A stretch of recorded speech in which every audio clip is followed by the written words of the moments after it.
as I look at the new government and the way it's talking, I think it's got a lot of good ideas for structural reform, but the proof is in the pudding, and we'll see. And it's still early. I don't think you can say, well, they just talk a game, but they haven't delivered. It's way too early. And I'm just going to watch and hope.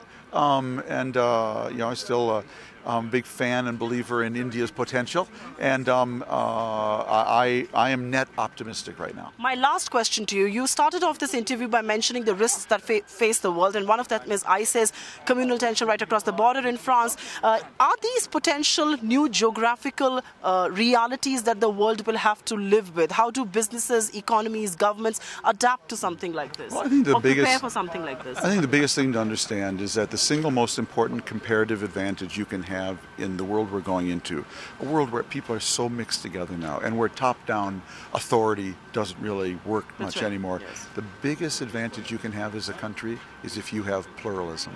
If you have a culture that allows a lot of groups to live together and to mix.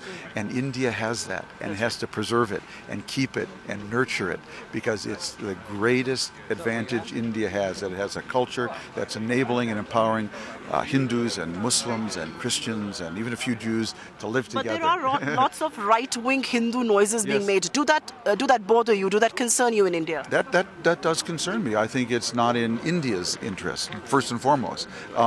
And having a country like India, where 1 billion plus people of so many different languages and ethnic and linguistic backgrounds live together and have regular free and fair elections, that's a miracle.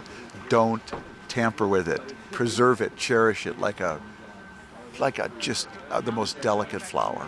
Find us on Facebook at facebook.com/ETNow, and don't forget to click the like button. You can also follow us on Twitter at ETNowLive. To stay updated with all our programming, hit the subscribe button on our YouTube channel by logging on to youtube.com/user/ETNow.